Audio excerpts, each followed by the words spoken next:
Hello दोस्तों, welcome back. एक बार फिर से खुशामदीद है आप तमाम लोगों का हमारे यूट्यूब चैनल के अंदर। आइए दोस्तों, बात करेंगे इस वीडियो के अंदर कि बंगाल के अंदर एआईएमआईएम ने एक ज़बरदस्त रणनीति बनाई है उसके बारे में, और कितना नुकसान पहुंचा एआईएमआईएम की पार्टी को बंगाल के अंदर उसके बारे में भी देखेंगे। लेकिन सबसे पहले एक अपडेट मैं आपको देने की कोशिश करता हूँ। कल 5 मार्च है और 5 मार्च को राष्ट्रीय अध्यक्ष जो है एआईएमआईएम के पार्टी के बैरिस्टर असदुद्दीन ओवैसी साहब, वो आंध्र प्रदेश के कुरनूल ज़िले का दौरा कर रहे हैं। और वो जो दौरा है वो बेसिकली सभाओं के लिए है। 2 सभाएँ करेंगे वहाँ पर, और नगर पालिका चुनाव होना है वहाँ पर। और पहला सभा करेंगे JB function hall, college road, Adoni, शाम 2 बजे करेंगे। दूसरा जो सभा करेंगे वो चौक बाज़ार, कुरनूल टाउन, शाम 6 बजे करेंगे। और मैं आपको बता दूँ, यहाँ पर जो वोटिंग होनी है वो 10 मार्च को होगा, और इसके जो काउंटिंग है, इसका जो रिज़ल्ट है वो 14 मार्च को होगा। और जैसे भी चीज़ें होती है जीत हार या रिज़ल्ट के बारे में, तो आपको इसी चैनल के माध्यम से आप तक पहुंचाने की कोशिश की जाएगी। तो बेसिकली 2 सभाएं होंगी कल। 5 मार्च है, 5 मार्च को, और वो भी कुरनूल के अंदर। पहली बात। दूसरी बात ये है कि एक अच्छा अपडेट ये निकल कर आ रहा है कि लोकदल का जो जिला अध्यक्ष हुआ करते थे सुभाष चंद्र यादव लोकदल की तरफ से, और जवाहर यादव, वो जो है वो बेसिकली दोनों के दोनों जो है अपने अपने पार्टियां छोड़कर वो एआईएमआईएम के पार्टी के अंदर शामिल हो गए हैं। ये एक अच्छी खबर है। दूसरी खबर बहुत धमाकेदार है, और वो सूत्रों से पता चला है कि लगभग 1 दर्जन विधायक, 12 विधायक से भी ज़्यादा जो है पूर्व विधायक, बेसिकली समाजवादी पार्टी का यूपी से निकल कर आ रहा है ये वो, और बीएसपी के 3 पूर्व विधायक, ये यानी कि लगभग 15 पूर्व विधायक जो है वो एआईएमआईएम पार्टी ज्वाइन कर रहे हैं। बहुत करीब चंद दिनों के अंदर जो है ये इतना बड़ा धमाका होने वाला है यूपी के अंदर। तो यूपी के अंदर पहले से भी मजबूत है एआईएम की पार्टी, और अभी और भी ज़्यादा मजबूती प्रदान हो जाएंगे इसकी वजह से। लेकिन हम बात कर रहे हैं बंगाल के अंदर। बंगाल के अंदर एआईएमआईएम की पार्टी ने जिस आदमी को कहा था कि आप आगे चलें, आगे बढ़िए,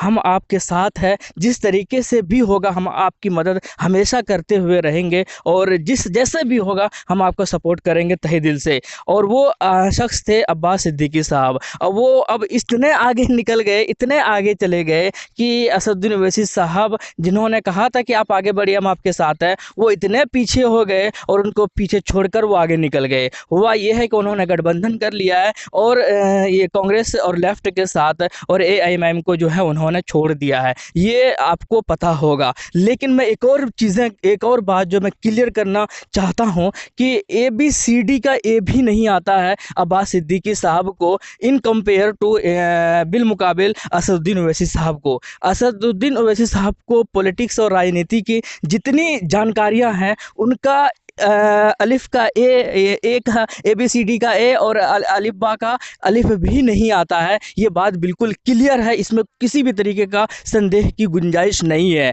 ये इसीलिए अब्बास सिद्दीकी ने इमेच्योरिटी दिखाते हुए उन्होंने एआईएम को छोड़कर जो है उन्होंने लेफ्ट और कांग्रेस का दामन थाम लिया। इसीलिए उनके हिस्से में अभी 37 सीटें आई है। लेकिन अगर उनको अकल होती, अगर उनको थोड़ी सी समझ होती पॉलिटिक्स में, पॉलिटिक्स के बारे में बात कर रहा हूँ, समझ और ना समझ सिर्फ ये पॉलिटिक्स के सेंस में है, मैं पर्सनली बात नहीं कर रहा हूँ। हो सकता वो बहुत अच्छी इंसान है, काबिल इंसान है, मैं दूसरे फील्ड की बात नहीं कर रहा हूँ, मैं सिर्फ पॉलिटिक्स की बात कर रहा हूँ। और अगर उनको समझ होती पॉलिटिक्स की तो वो कभी भी जो है कांग्रेस और लेफ्ट के साथ नहीं जाते, बल्कि वो एआईएमआईएम के साथ ही रहते। क्योंकि इसका फ़ायदा क्या, इसका लॉजिक क्या, इसे समझने की कोशिश करते हैं। 70 से 80 सीट ऐसे हैं जहाँ पर डिसाइडिंग फैक्टर जो होते हैं वो मुस्लिम वोटर्स होते हैं। अब चूंकि लेफ्ट और कांग्रेस के साथ गए हैं आईएसएफ के अब्बास सिद्दीकी साहब, तो उनके हिस्से में कितने आए, 37 सीट आया। तो यानी कि 80 में से आपको आधे भी नहीं मिले। अब एआईएम की पार्टी जब लड़ेगी तो वो कितने सीटों पर लड़ेगी, तो उनके जो प्रदेश अध्यक्ष जमीर साहब बंगाल के,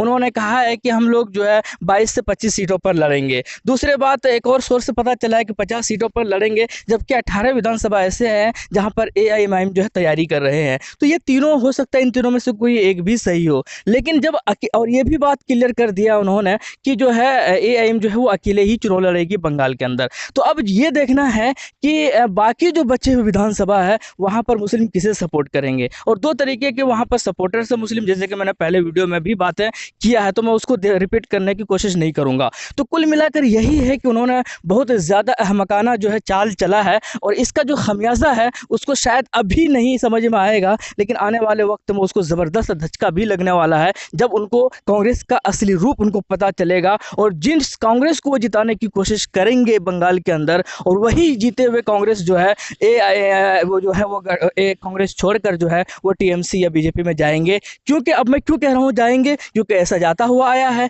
आप गुजरात देख लीजिए, आप कर्नाटका देख लीजिए, आप गोवा देख लीजिए, आप पुडुचेरी देख लीजिए, बहुत सारा एग्जाम्पल है जहाँ पर इनके बहुत सारे विधायक जो है इनको छोड़कर जो है बीजेपी और दूसरे पार्टियों के अंदर गए हैं। तो इस तरीके से कहना, तो अब ये है कि अगर वो एआईएम के साथ होते तो वो किंग मेकर बन सकते थे, 10-20 सीट 30 सीट जो भी जीतते दोनों मिलकर, और मुसलमानों का जो है ना एक मुश्त वोट जो है इन दोनों पार्टी को जाता, और यही डिसाइडिंग फैक्टर बनते। और फिर अगर ये कहते चूंकि एआईएम ने हमेशा कहा है कि हम आपके साथ है, जो फैसला लेंगे हम आपके साथ है, तो एआईएम की पार्टी कभी नहीं चाहती कि हमारा ही मुख्यमंत्री हो, या हमारा ही कोई मंत्री हो, या हमारा ही आदमी मेरे को जो है किसी कोई पद की जरूरत है, वो छोड़ देते अब्बास सिद्दीकी साहब को। अब चूंकि दोनों पार्टी मिलकर जो है 40-50 सीट अगर जीत लेते तो दोनों पार्टी मिलकर जो है वो किंग मेकर बन जाते, और एआईएम अब्बास सिद्दीकी कहते कि भाई जो है मुख्यमंत्री हमारी पार्टी होगा तभी हम समर्थन देंगे।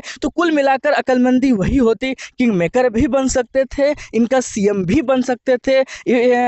इवेंचुअली ये लोग किसी तरीके से भी अगर ये लोग दोनों मिलकर किसी भी तरीके से अगर साथ आते तो इनको बहुत बड़ा फायदा होने का चांसेस था। लेकिन अब क्या है कि अगर ये जीत भी जाते हैं कांग्रेस और लेफ्ट और अब्बास सिद्दीकी साहब की पार्टियां बहुत सारे, तो कभी भी इनका सीएम नहीं होगा, कभी भी आईएसएफ का सीएम नहीं बनाने देंगे। कांग्रेस नहीं चाहती है कि अभी मुसलमानों का सीएम बन सके, या कांग्रेस नहीं चाहती है कि मुसलमान के जो एक बड़ा लीडर है बड़े जो है ओहदे पर फाइज हों। तो ये समझने की थी, शायद इमेच्योरिटी की वजह से जो अब्बास सिद्दीकी साहब नहीं समझ पाए। उम्मीद तो यही है कि उनको समझ तो आ ही जाएंगे, और इसीलिए फाइनली यही है कि बंगाल के अंदर कुल मिलाकर यही है कि अकेले चुनाव लड़ रहे हैं बंगाल के अंदर एआईएम की पार्टी। हालांकि थोड़े से बुझे ज़रूर है वहाँ के कार्यकर्ताओं में, थोड़े से निराशा ज़रूर पैदा हुआ है। उसके पीछे का रीज़न ये है कि एआईएम के सदर बैरिस्टर असदुद्दीन ओवैसी साहब को वहाँ पर रैली करने की परमिशन नहीं दिया जा रहा है, बार बार उनके रैली को या उनके जो सभाओं को रोका जा रहा है टीएमसी के ज़रिए।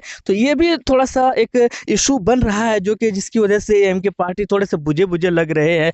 दूसरा ये है कि अब ये देखना है कि एआईएम की पार्टी किस रणनीति, क्योंकि अब तो पूरी तरीके से जो है रणनीति बनाने होंगे। वहाँ के जो प्रदेश अध्यक्ष उन्होंने कहा है कि हम नहीं खुश थे कि फुरफुरा शरीफ के अंदर वो अकेले आए, चुपके से आए असद साहब, और उन्होंने जितना पूरा एक तरीके से जो है वो ट्रस्ट किया, और उस ट्रस्ट को जो है अब्बास सिद्दीकी ने तोड़ दिया। वहाँ के प्रदेश अध्यक्ष ने साफ कहा है कि मैं पहले ही कहा था कि अब्बास सिद्दीकी साहब इनसे अलग हो जाएंगे, और वो अलग हो भी गए। तो अब यही है कि अब अगर आप यूं कहें कि अब्बास सिद्दीकी साहब ने धोखा दिया है एआईएम के पार्टी को, असद साहब को, तो बिल्कुल आप सही समझेंगे, आप सही सुनेंगे, और आप सही जानेंगे कि सही माने में धोखा ही दिया है। क्योंकि वो कंप्लीटली जो है आपके ऊपर ट्रस्ट किया था, और उन्होंने कहा था कि हम आपके साथ हैं, आप आगे बढ़िए और मुसलमानों की वोटों का बंटवारा ना हो, इसीलिए हम सब साथ मिलकर चुनाव लड़ेंगे। अब ये देखना होगा कि बंगाल के मुसलमान किसे सपोर्ट करते हैं, टीएमसी को या आईएसएफ को या एआईएम को या कांग्रेस को या लेफ्ट को।